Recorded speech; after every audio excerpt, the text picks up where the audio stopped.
Halo sahabat Nova, aku Anya Geraldine dari film Gampang Cuan. Saya Vino G. Bastian. Dan hari ini kita bakal ngejawab semua pertanyaan tentang film Gampang Cuan. Gampang Cuan, semuanya.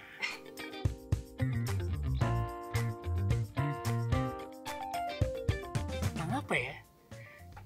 Mau mencari cuan sebetulnya. Gampang Cuan ini cerita tentang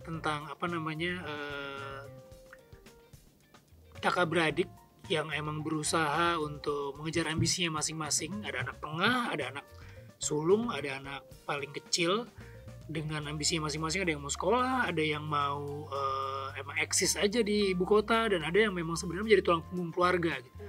Tapi di tengah-tengah perjalanan hidupnya mereka dapat warisan berupa utang 300 juta. Dan akhirnya dari mereka yang punya target masing-masing akhirnya harus memikirkan gimana caranya membayar utang itu, karena kalau enggak rumah di kampung yang ditinggalin oleh ibunya itu akan disita gitu.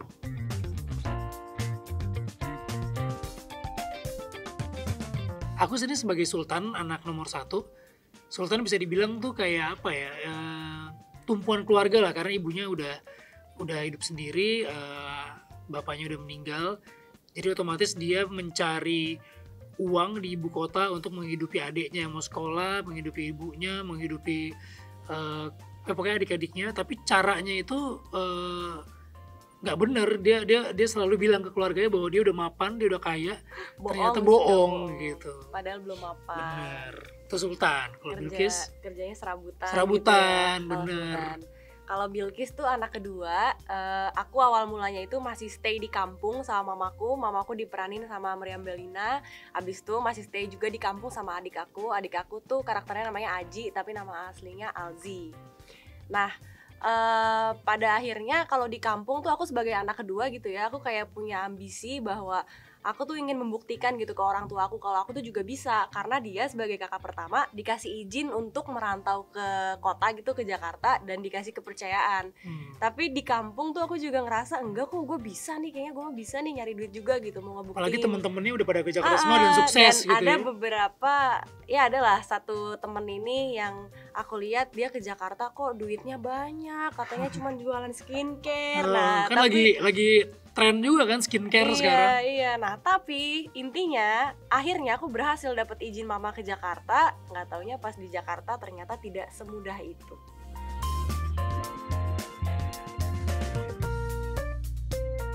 Kalau kesulitan sih alhamdulillah nggak ada ya. Paling memang ada perbedaannya gitu rasanya, feel aslinya jadi anak pertama. Terus kalau ketika aku mendapatkan peran Bilqis ini ya aku tahu gimana sih rasanya jadi anak kedua gitu. Rasa-rasa ingin membuktikannya tuh ada, karena kadang ada yang bilang katanya kalau anak kedua itu nggak begitu dikasih kebebasan, nggak begitu disayang juga kayak kakak pertama dan adik yang terakhir gitu. Jadi ada dilema-dilemanya di situ yang akhirnya aku mengerti gitu pas udah main sebagai Bilqis ini. Alhamdulillah yang relate mungkin keuletannya untuk mencari uang. Premannya mirip ya premannya. Preman. Ya mungkin bisa jadi ya, si Bilqis tuh orangnya agak-agak bangor gitu ya. Mungkin in real life juga aku emang suka marah-marah, jadi begitu dapet skrip-skripnya Bilqis yang marah-marah aku seneng banget karena kayak ini sih gue banget aja gitu.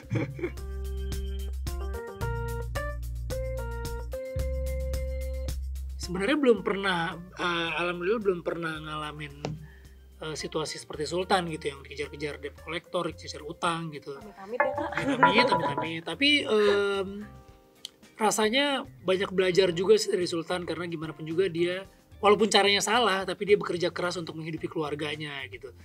Jadi ada pelajaran dari Sultan, ada juga hal yang harus ditinggalkan sebenarnya dari Sultan gitu.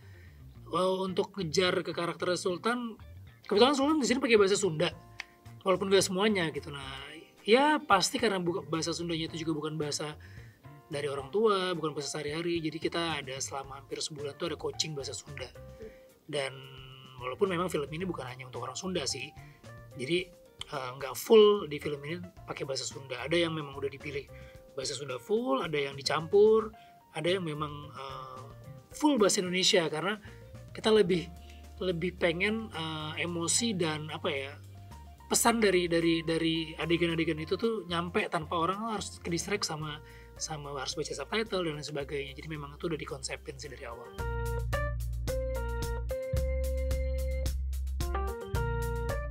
bangun chemistry-nya bagaimana ya? Kita ya tentunya dalam prep sebulan itu tadi yang ada coaching bahasa dan lain-lain, reading, itu kita juga melakukan pendekatan ya Kak di situ, suka ngobrol bareng, makan bareng, kadang habis reading juga kita suka olahraga bareng.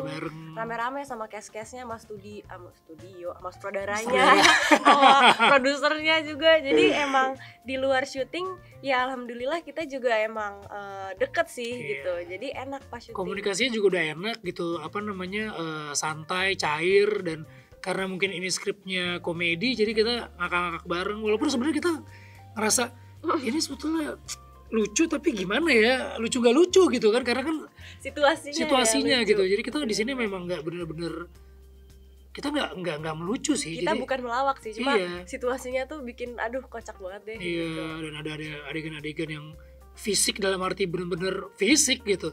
Jadi romantisme si adik dan kakak ini dibangun bukan dengan kedekatan yang adek apa kakak gitu, tapi dengan pukul-pukulan, dengan apa, itu memang realitasnya kayak gitu sih. Iya, banyak banget memang realistis sih kalau lihat gitu. Biasanya kan kalau adik kakak, apalagi kalau jaraknya cuma beda setahun 2 tahun gitu, kayak si Bilqis sama Sultan ini, ya kalau jauh kangen, kalau deket ya udah berantem terus. Itu sih yang pengen kita kasih lihat di sini gitu.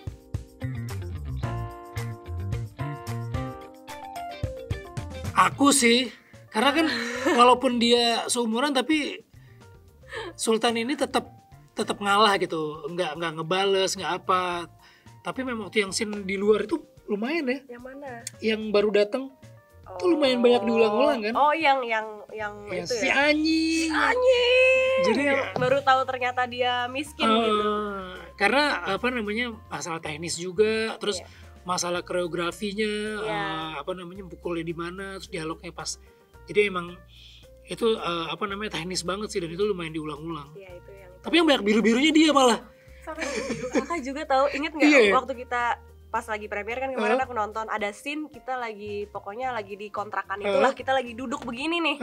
Aku lihat itu dengkul kita biru-biru, dengkul kakak juga biru-biru. Karena memang waktu itu kita syutingnya tuh misalnya di kontrakan gitu ya, berapa hari kita full ambil scene yang di kontrakan semua. Bener. Dan memang yang di kontrakan nih karena tempatnya kecil gitu, memang adegannya juga di dalam situ selalu yang gedebak-gedebuk gitu.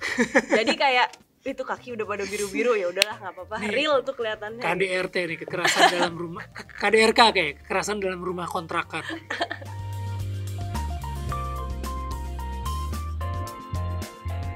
Bilqis sama Sultan sih kalau baca komennya ikonik banget sih. Banyak yang komen cukup positif karakter kita berdua. Yang lain juga pasti.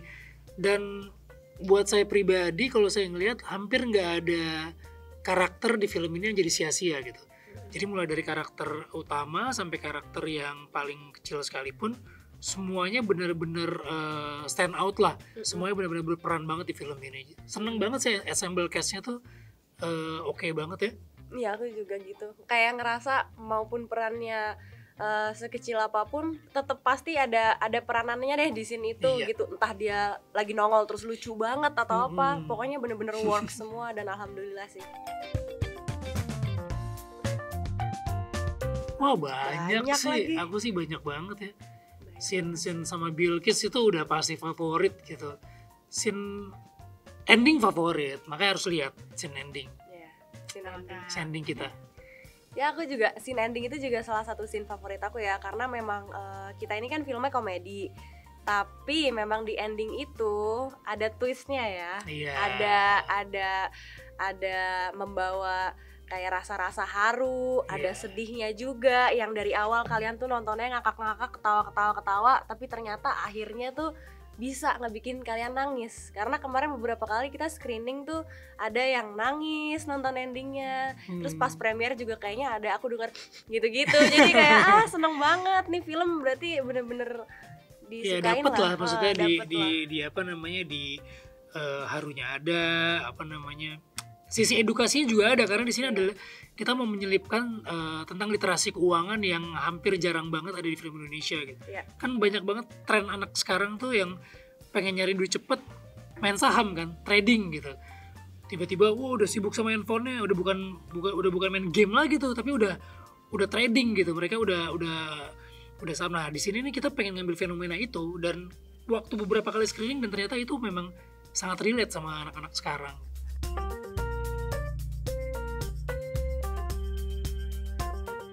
amit-amit sih kalau ditanya malah kita nggak kepikiran ya. Mungkin kita akan sama seperti Utan dan Bilqis yang bingung banget. Mungkin aku akan sama kayak Bilqis sih. Bilqis Sama kan gitu. ada ngelakuin beberapa hal yang Bener. harusnya nggak dilakuin, tapi akhirnya dia ngelakuin karena gila gue BU banget gitu. Karena masalahnya butuh uangnya bukan cuma butuh uang yang Bukan hanya untuk sekedar makan, iya, kita aja tuh makan tapi susah, ini tapi memang kita bener-bener dikejar-kejar orang buat bayar utang juga Yang- gitu. Itu yang serem sih. yang krusial banget gitu. Makanya sebetulnya film ini menjadi gambaran bahwa di situasi apapun, sepanik apapun, sejatuh apapun, kita harus tetap pakai kepala dingin gitu untuk memecahkan masalahnya. Jangan sampai kejadian seperti Sultan dan Bilqis ini malah tambah ruwet jadinya masalahnya.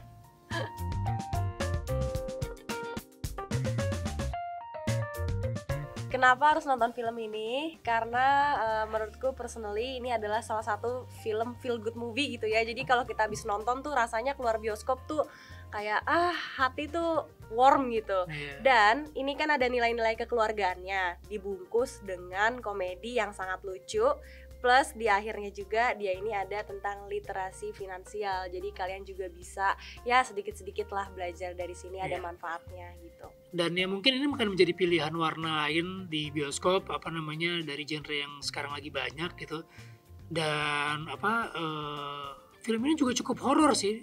Seperti film horor lain bahkan lebih horor Lebih karena serem daripada setan ya. di Tagih Debt Collector tuh lebih horor loh.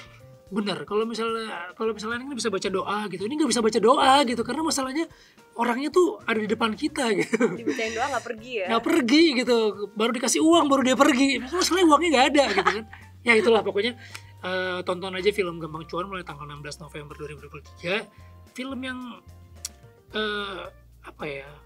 nano-nano lah. Ada lucunya, sedihnya, ada harunya, ada literasi keuangan, ada edukasinya, banyak komplit. Oh sama menurutku juga ini relate sama banyak orang di Indonesia Iya. kalau menurut aku. Karena selain tentang nilai kekeluargaannya yang misalnya kalian di luar sana ada yang ngerasa kalian tuh adalah tulang punggung keluarga, atau ada juga yang ngerasa kalian yang ditanggung, atau lagi mau berjuang ngebuktiin ke orang tua. Nah ini ada contohnya gitu di film ini. Jadi film ini tuh Kak juga salah satunya tuh menjelaskan tentang sandwich generation gitu, yang banyak fenomenanya di Indonesia. Jadi harus ditonton. Betul. Kalian anak pertama ada contohnya si Sultan, anak kedua si Bilqis, anak bungsu si Aji, anak tunggal si Evan. Jadi semuanya ada. Iya lagi. Iya. Buat sahabat Nova jangan lupa saksikan film Gampang Cuan mulai tanggal 16 November 2023 dan jangan lupa nonton keseruan kami lainnya di channel YouTube Nova.